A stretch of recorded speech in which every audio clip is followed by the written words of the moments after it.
The city of Clovis, New Mexico has announced plans for a new airport terminal at the Clovis Airport. Strong winds throughout this week, as well as chances of rain for this weekend. An exciting weekend in Fort Sumner with multiple rodeo events taking place. All this and more coming up right now. This is News 3 New Mexico, your local source for news, sports, and first weather. Good evening and welcome to News 3 New Mexico. I'm Thomas Mariscal. And I'm Emmanuel Olvera. Thank you so much for watching. A Carlsbad woman charged in connection with the death of her grandson has received 18 years for prison for child abuse. Kelly Smith was sentenced over 3 years after her grandson, Brent Sullivan, died from a fentanyl overdose. Police and prosecutors accused Smith and her daughter, Alex Murray Smith, of providing Sullivan the drugs that caused the fatal overdose. In 2021, the 12-year-old Sullivan was found dead in a shed at Smith's home in the 2400 block of Western Way in Carlsbad.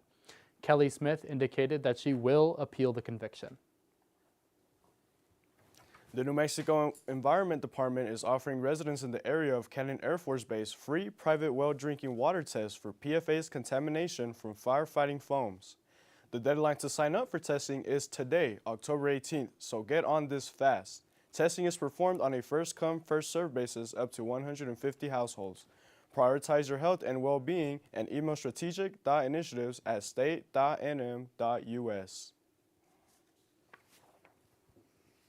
According to the Portales Police Department's Facebook page, a program entitled A Walk in Their Shoes has kicked off for the 2024 school session. This is a program that was developed to help parents in need of financial assistance and help take some burden off purchasing shoes for school. If anyone would like to make a donation or have questions, please contact Charlie Smart or Tamira Miller at the Portales Police Department at 575-356-4404. Traffic at the Clovis Regional Airport has tripled in the past 5 years with the growth. Clovis City Commissioners have decided to greenlight a $25.5 million terminal. The city will spend $500,000 towards the cost, and the Federal Aviation Administration will fund the rest. The airport director, Amanda Brungart, talked to the News 3 about the expansion. So the new expansion is going to be our brand new terminal. It's not going to be in addition to the current terminal. It's going to be an entirely new building. Our current terminal is about 5,000 square feet, and the new one's going to be a little under 25,000 square feet, so significantly larger. It's going to have 2 airline gates, so potential for additional flights and additional airlines. It'll have a baggage claim and much more seating for passengers in a much more comfortable environment, and it'll have a restaurant as well. So in the past 4 years, we had around 8,000 passengers as our annual enplanements, and in 2023, enplanements went up to 13,000 passengers, with last year reaching almost 14,000, and it's almost doubled passenger size, and we anticipate with a larger terminal that it can further grow from that. Part of the significant jump in enplanements was a contributing factor to the funding portion from the FAA. The city and the county commissioners have been incredible in this entire project. They see the value and the potential for not only economic development, but just overall aesthetic of the city of Clovis. And we've had unfounding support from them through this entire process, and we're extremely grateful for that. I believe this terminal will be a great aspect of this airport. It'll help it grow and be a gateway to the state of New Mexico as well.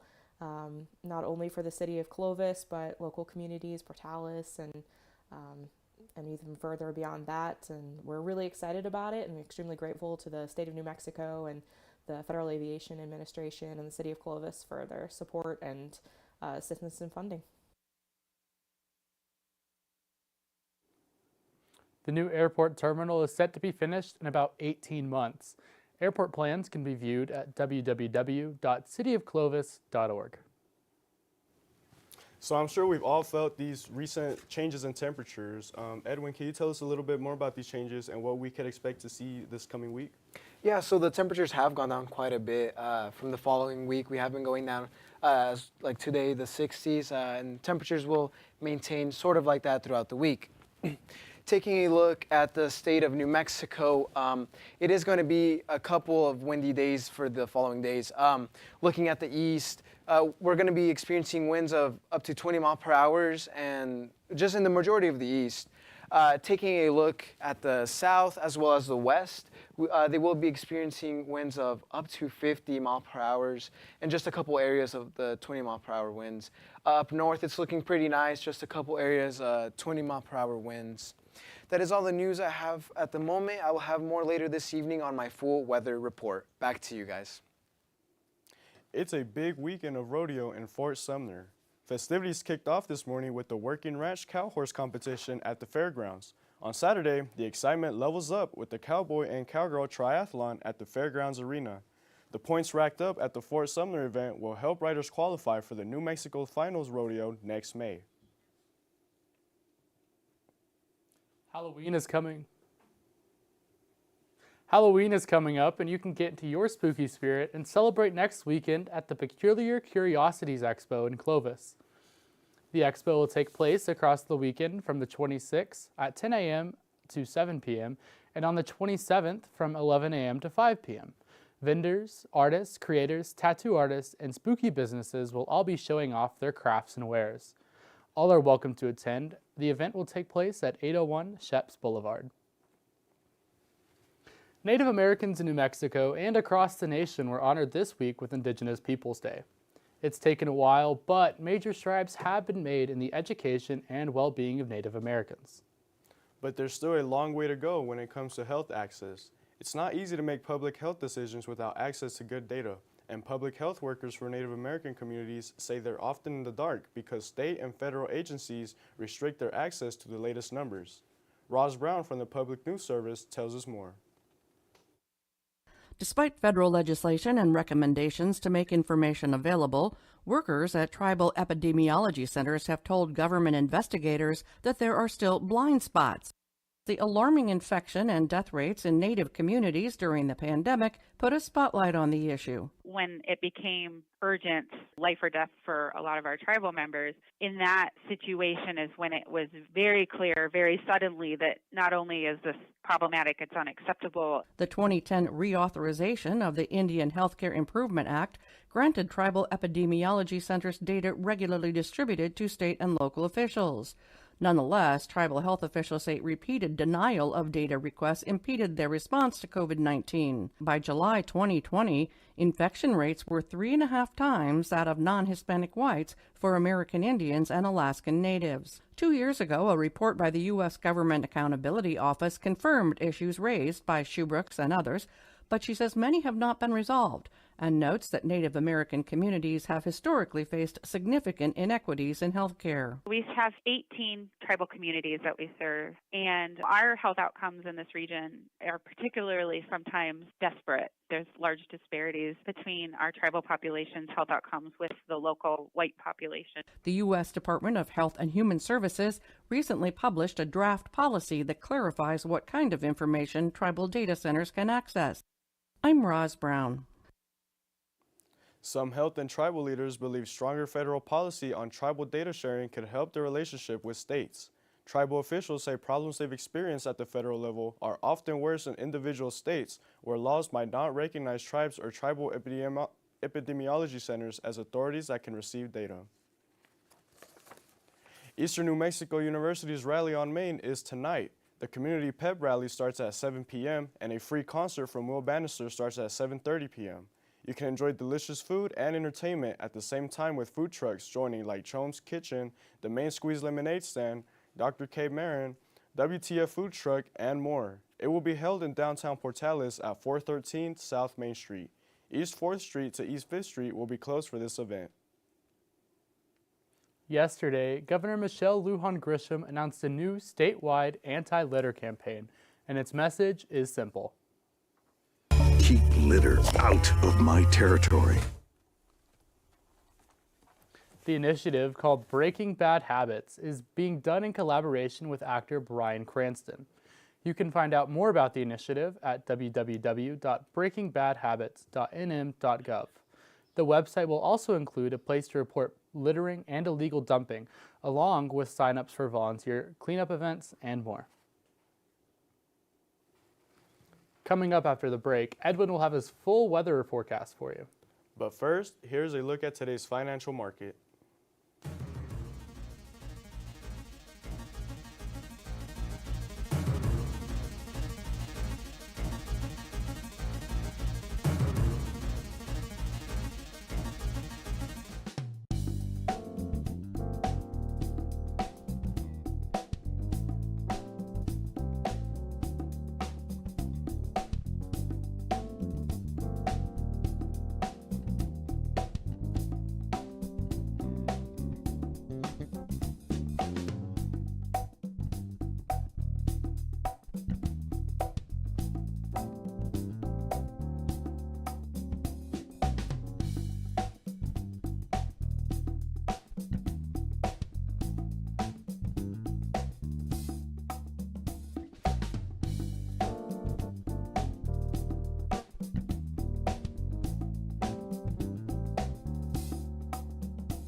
Going on, but a strong autumn storm will continue across the Four Corners, the Intermountain West, as well as the Great Basin. They have been experiencing quite a bit of snowfall throughout these areas, up to 1 to 2 feet of snow. And for the high temperatures around these areas, it has not gone very high. They've only experienced 40 degrees and up to 50 degrees, so it has been very cold. And talking about cold weather, we did get a cold front that came down from up north as well as from California and the state of New Mexico as well as surrounding states. We have experienced quite a decrease in the temperatures here in the state of New Mexico. More on that here in just a moment. But taking a look east, and it has been pleasant weather as well throughout the east. They're experiencing clear skies, light winds, sunny weather.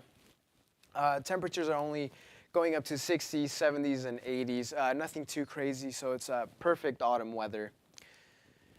For today's current temperatures, Farmington very low at a 50 at the moment. Gallup down in the 40s at a 42. Clayton 60. Down south, Las Cruces 79. Silver City 73. Home base Portales 64, and for our friends in Texas, Amarillo 64, Lubbock 68, and Midland 70.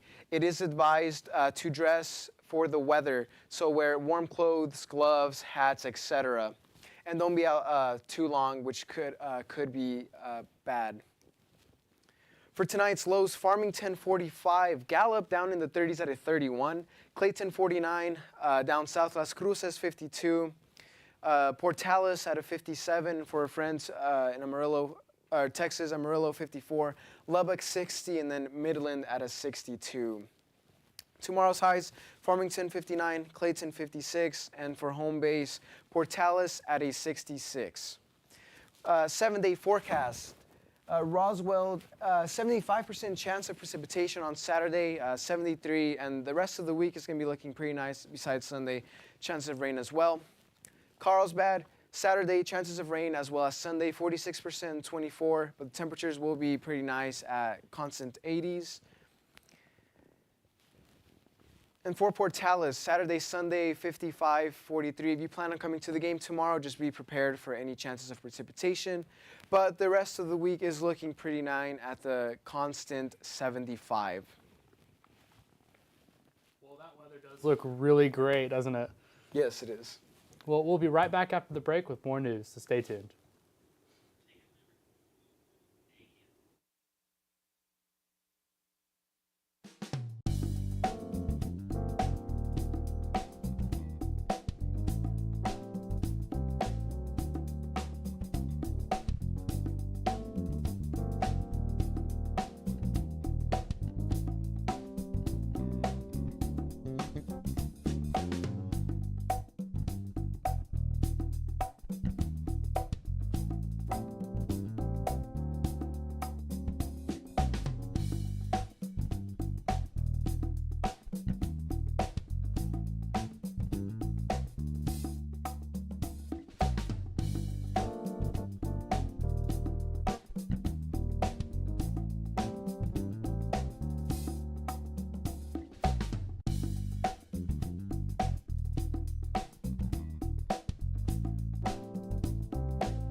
Welcome back. Next Saturday, October 26th, is National Prescription Take-Back Day, and companies from all parts of eastern New Mexico are taking part. From 10 a.m. to 2 p.m., you can visit two locations in Clovis, those being the Hillcrest Senior Life Center and Rodden Smith Pharmacy. You can visit the respective senior centers in Texaco, Melrose, and Grady to return your expired and unused medications. For more information, you can call 575-763-6016. It's a busy day in Michigan for the presidential candidates. Recent polling shows that there is no clear leader in the state. Both Vice President Kamala Harris and former President Donald Trump worked to appeal to voters there. Our Washington correspondent, Julia Benbrook, details their strategies. Vice President Kamala Harris and former President Donald Trump are locked in a tight race for Michigan's 15 electoral votes. We got to win this election. Both candidates are focusing in on this crucial battleground state Friday. Harris has appearances in Grand Rapids, Lansing, and Oakland County. She has to make sure that she talks about what she's going to do for her term in 4 years, what she's going to continue to do in terms of focusing on economic growth for everyone. In recent days, the vice president has aggressively targeted Trump's rhetoric on the trail.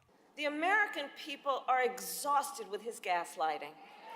Exhausted with his gaslighting. Trump is participating in a roundtable in Auburn Hills in Oakland County and a rally in Detroit. I think his message is, under Republican policies, you'll do better, and under Democratic policies, you got decline. It's a pretty simple message, and that's really his message for a lot of urban areas in the country.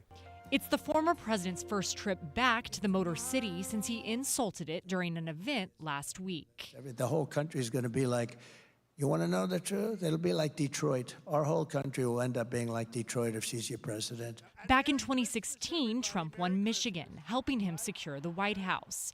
But President Joe Biden won the state in 2020. Reporting in Washington, I'm Julia Benbrook. Election day is fast approaching with important local and national elections on the ballot.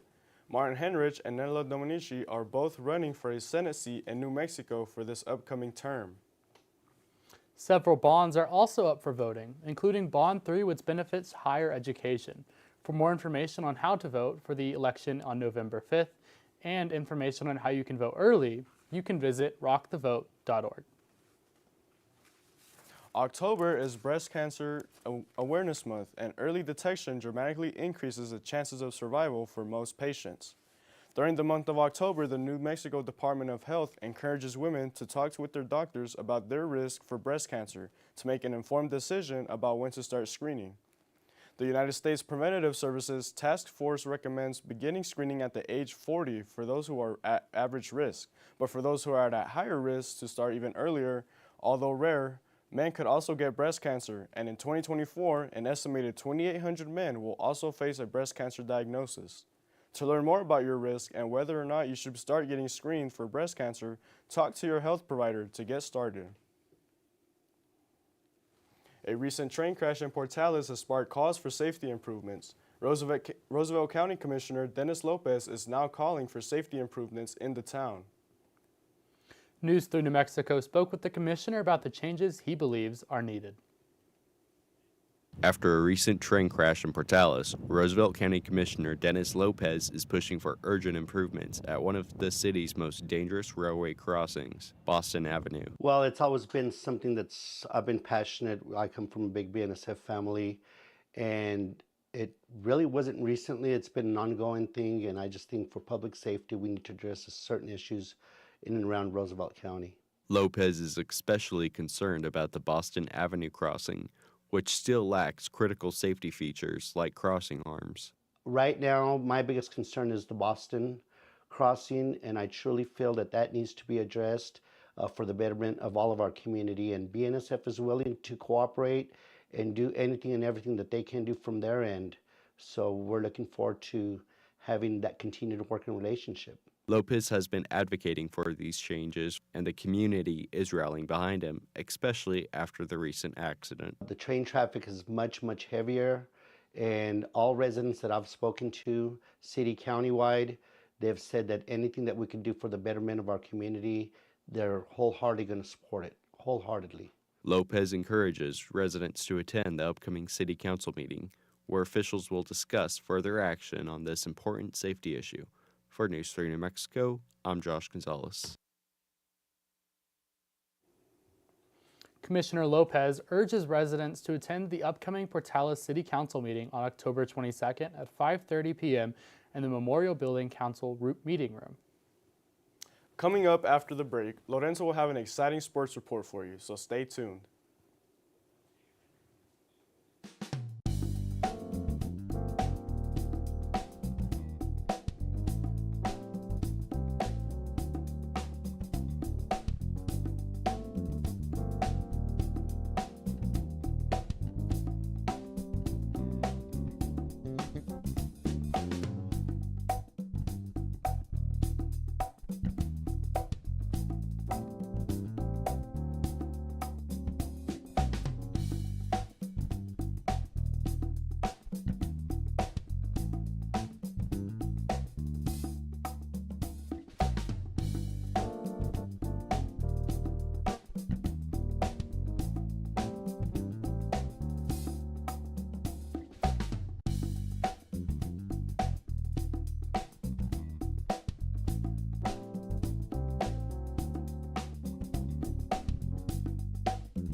The Hounds claiming, this is a video from the Hounds claiming the wagon wheel in a close one last year with the Buffs in Canton, Texas.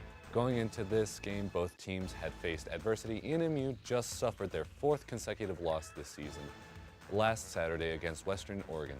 The Greyhounds sit at an overall record of 2-4 on the year of 0-4 in conference play. West Texas A&M has the overall record as Greyhounds, but sits with a 2-2 conference record after their massive homecoming win last Saturday over Western New Mexico.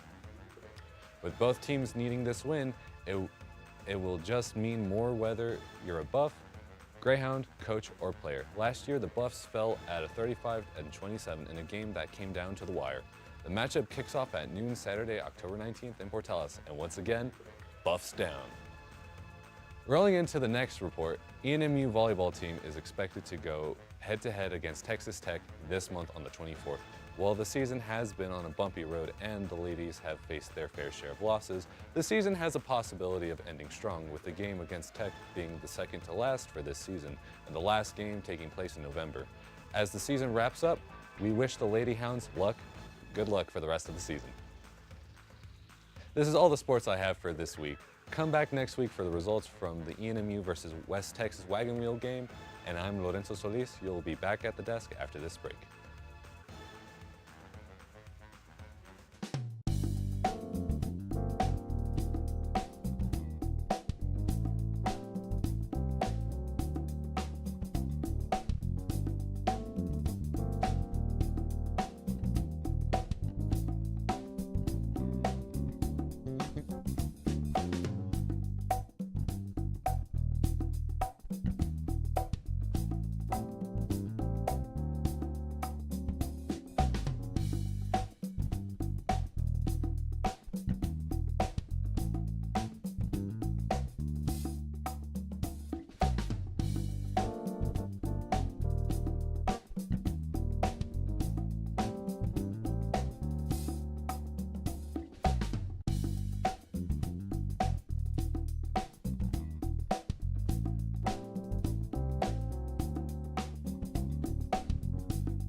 Well, folks, that is all the news we have for you tonight. Thank you so much for tuning in, and we'll see you next time here at News 3 New Mexico. Good night.